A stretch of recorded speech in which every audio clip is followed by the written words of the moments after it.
Pourquoi tes concurrents vendent plus que toi avec la même marchandise? Écoute-moi jusqu'à la fin. Tes concurrents te battent pour plusieurs raisons. Tout simplement parce que ce n'est ni la marchandise le problème, ce n'est ni le prix le problème. Le problème se trouve au niveau de l'information. Tes concurrents t'étudient pendant que tu improvises. Ils t'étudient pendant que tu dors. Ils t'étudient pendant que tu es là en train de publier seulement. Lui est en train de t'étudier. Et c'est que les blancs, ce qu'on appelle le benchmarking concurrentiel. Pendant que tu vends, lui, il analyse ton prix. Pendant que tu publies, lui observe ton message. Et identifie tes faiblesses. Et il se positionne exactement là où tu es faible. Je vous explique.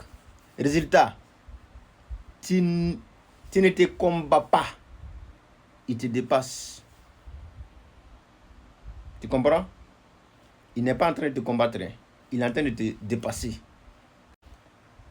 Alors, tu dois d'abord savoir, dans ton marché, dans ton domaine là, qui vend le plus dans ton domaine. Et pourquoi il vend le plus? Pourquoi c'est lui qui vend le plus? Je donne quelques secrets. Pourquoi c'est lui qui vend le plus que les autres? Et c'est à quel niveau il est faible? Maintenant, tu peux te baser sur ça. Je dis comment? Dans le business là, celui qui observe et qui analyse, c'est comme du trading, la bourse comme la bourse. Celui qui observe bien et qui analyse gagne toujours. Voilà. Lui, celui qui est capable de lire avant que les autres lisent, il gagne toujours que les autres. On ne suit pas les marchés, on lit les marchés avant les autres. Je vous explique avec du français simple, terre à terre. Il y a des vendeurs qui regardent leur calendrier. Quand on dit février, 14 février, 14 février, c'est la fête des amoureux. Ce n'est pas le 14 tu vas te lever, faire ce qu'on appelle du promo pour le 14 février. Non, c'est depuis janvier même, tu dois programmer déjà les publicités pour le 14 février. Est-ce que vous voyez, non? Pour avoir des précommandes avant le 14 février. Le 14 février est arrivé. Donc nous sommes en avril. Je ne sais pas s'il y a une fête. Il y a eu le Ramadan. Oui, c'est avant même le début du Ramadan même que tu dois commencer à faire les publicités pour les promos du Ramadan. Ce n'est pas au début du Ramadan, ce n'est ni au milieu ni à la fin du Ramadan. Ok. Le Ramadan est passé. Nous avons la Pâque qui est en train de venir. Donc, ce n'est pas à la fin du Pâques que tu vas rentrer faire la promo pour le Pâques. Non. Il faut avoir une position stratégique pour que les gens ne dépensent pas toute leur argent pour autre chose. Parce que dans leur argent là, il y a ton argent dedans. C'est ce qu'on appelle des stratégies de marketing. Et je vois des gens qui sont en train de rentrer dans l'herbe. Tu commences le business de la vente de téléphones portables et accessoires. Ça marche.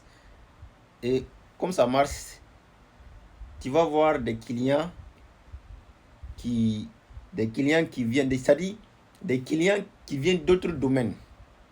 Voilà, je suis allé acheter mon sac dans telle boutique. Toi, tu as dit, ok, pourquoi ne pas venir acheter le sac là ici en même temps? Et toi, tu vas acheter le sac du coup dans ta boutique. Il n'y a pas de souci. Et tu vas dire, oui. Le client va dire, non, moi, je suis allé acheter des habits là-bas. Tu vas aller acheter des habits déposés dans ta boutique de vente de téléphone portable. Il n'y a pas de souci. Toi qui veux vendre tout, non. Il va aller acheter sa voiture. Tu vas venir acheter une voiture déposée devant ta boutique. Tu vends une voiture aussi. Aya. Il va aller acheter une moto. Toi, tu vas dire, aller acheter une moto, venir déposer. Ah, moi, il vend une moto aussi. Oui. Ton client là, qui va acheter téléphone chez toi, iPhone, et ainsi de suite, il va acheter perruque. Toi, tu vas aller acheter perruque, là, venir déposer chez toi aussi. C'est ça, non? Donc, au final, maintenant, toi, tu vends quoi? Toi, ton point fort là, c'est quoi? Maintenant, un vendeur de téléphone comme moi, qui veut venir me positionner dans le marché, moi, je viens faire du benchmarking concurrentiel avec toi, mais tu ne vas pas t'en sortir. Parce que toi, tu es dans l'embrouille. Tu es dans le brouillon. Tu es en train de faire tout. Tu vois, non? Et moi, je viens. Je sélectionne des téléphones typiques que je vends, même iPhone là. Je ne vais pas dire le nom des commerçants ici. Il y a des erreurs que la personne a fait assez, mais la personne a décidé de vendre à partir de tel iPhone en allant. Lui, il vend plus des iPhones de bizarre. Est-ce que vous voyez, non? Là, on sait qu'en allant là-bas, là, c'est tel iPhone on va avoir. Ou bien en allant là-bas, dans telle boutique, c'est tel téléphone on va avoir. Je vois, non? Non, mais c'est toi qui vas aller, même les trucs de 1900, tu vas aller ceci venir déposer, que c'est toi qui es en train de vendre. On va venir voir ce qu'on appelle des benchmarking concurrentiels. On va détecter rapidement tes faiblesses. Et nous allons rentrer. Nous allons sortir dans ton dos. On va prendre le marché. Ton marché là, on va prendre ça. On prend ton marché. Et ce qui est sûr, au fur et à mesure que le temps passe, tu vas voir que ni les clients de moto, ni les clients de perruque, ni les clients de voiture, ni les clients de téléphone ne viennent. C'est ça, non? C'est ça, maintenant, tu as commencé à faire code pour moi. Quand on rentre dans les grands marchés, nous trouvons des gens qui vendent des conteneurs, des pailles de femmes et qui vendent cola. Oui.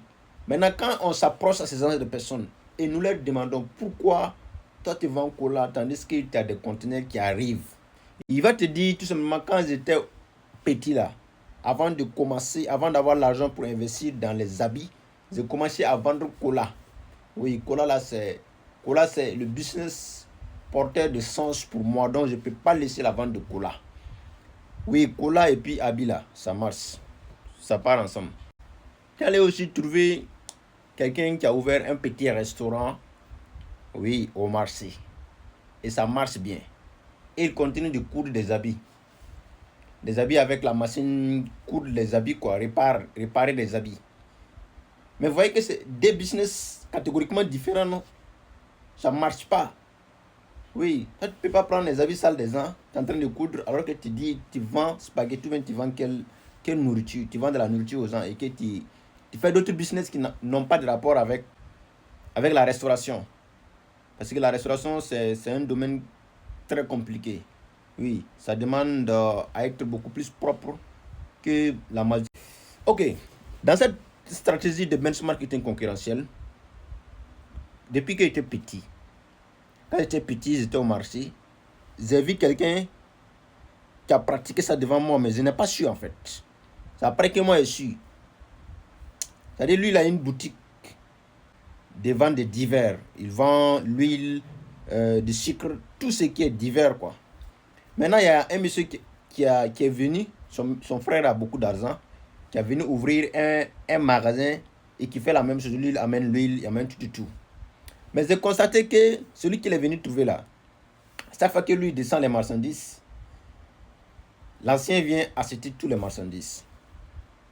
Et il va là où lui il prend, le nouveau, là où il prend les marchandises, là c'est loin. Lui, il est obligé de répartir les marchandises. À son temps, son magasin est vide. Quand j'ai suivi les scénarios là, des années après, il a dû laisser le travail.